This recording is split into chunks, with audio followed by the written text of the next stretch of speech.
Nah, ini pertanyaan Pak Ustadz. Ini kan banyak orang bilang, katanya kapan kita boleh poligami? Ketika kita bisa adil.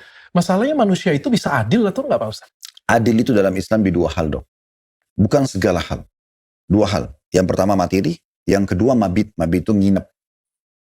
Jadi kalau materi contoh gini, orang punya 2 orang istri, dia memberikan misal, istri pertama ini dia duduk nih. Yang paling bijaksana begitu. Kalau saya begitu, saya duduk, kebutuhan apa nih di rumah?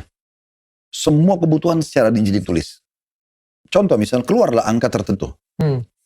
Sebagai contoh misalnya 10 juta rupiah. Contoh keluar. Ini realnya 10 juta rupiah. Oke.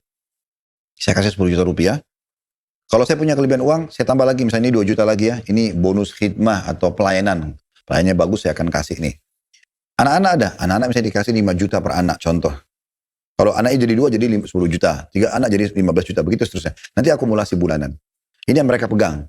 Nanti ada lagi, ya kita sudah itu juga sudah listrik, ya air, segala macam security, segala macam. Nah itu namanya pemberian adil. Adil dari sisi nafkah. Dan dia tidak boleh salah dalam masalah ini dok. Kalau saya, di laptop saya itu sudah saya catat dok. Istri pertama, kedua misalnya, ya seterusnya. Keuangan ya Pak Ustadz? Iya, laporan keuangan. Saya nanti bisa lihatin dokter di laptop apa yang saya tulis.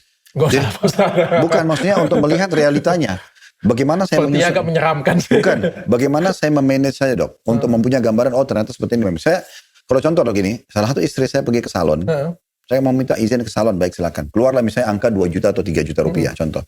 Istri yang lain kan tidak pergi. Saya masukkan nilai itu saldo istri yang lain. Oh. Kayak misalnya ini 3 juta rupiah nih, berarti yang masing-masing dapat saldo 3 juta rupiah. Oke, adil. Iya, yang ini misalnya minta tolong, saya mau bantu keluarga saya. Baik, ini silakan ambil. Berapa bulan silakan. Berarti yang lain punya saldo. Oh, ya, satu dapat, semua dapat. Ya, yang tidak itu kalau misalnya hal-hal urgent. Kayak misalnya yang ini sakit, nggak mungkin biaya sakitnya dikasih ke ini. Itu nggak mungkin. Okay. Contoh. Tapi kalau pakaian, saya kalau pulang umroh dari luar negeri, saya kalau beli semua sama. Beli semua. Oke. Mungkin perbedaan di warna gitu kan, dan segala macam. Nah itu salah satu contoh. Satu uang, satu lagi waktu ya berarti ya? Waktu. Nah waktu ini mabit dok. Idealnya adalah semalam.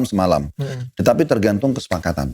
Kayak contoh misalnya ada di antara istri lebih banyak anak. Hingga dia minta misalnya dalam 1 pekan bisa nggak saya dapatnya 3 malam. Oke. Misal contoh dia negosiasi. Kita bicara sama istri yang lain mereka setuju oke.